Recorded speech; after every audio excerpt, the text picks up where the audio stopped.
Fawell with Mama, Mothers Advocating Medical Marijuana for Autism. Mama's got sort of 3 goals that we're asking for: that medical marijuana would be legal and allow autism as a qualifying condition, that cannabis would be a first line of defense when children have behaviors as opposed to psychotropic drugs, and thirdly, that doctors would learn about the endocannabinoid system.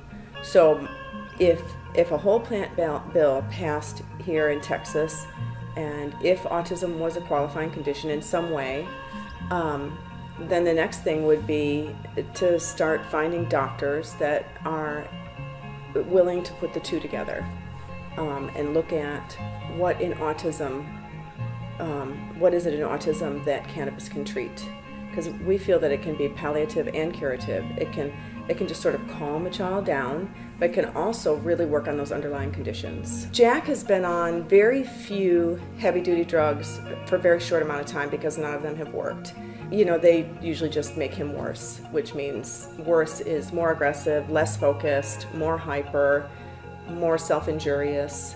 And so the problem I have when people say we don't know the long-term effects of cannabis, well, what do you think the long-term effects of all those drugs that you are willing to recommend for my son are? The thing Mama would really like to do in the interim is try to help define a research project where they could, because self-injurious behaviors are also very measurable. You know, you can count how many times did he bite his hand, and you create a study on cannabis. He bites it this many times in this situation, and off of cannabis he bites it this many times. It would be cut and dried. There's a government patent actually on cannabinoids that says it is antioxidant, anti-inflammatory, neuroprotective, it regulates the immune system, it protects the brain from glutamate toxicity. While autism is oxidative stress, inflammation of the gut and brain, the immune system is dysregulated, and surely a kid that has a brain that's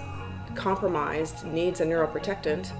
So right there you can just stop and say, this is worth trying for autism. It's got thousands of years of safety. Nobody has ever died of an overdose from cannabis, and it's surely much safer than the drugs that we've been recommended to try with him. There's 20 reasons right now why I should try cannabis with my son, except for the one that is most dangerous, and that it's illegal.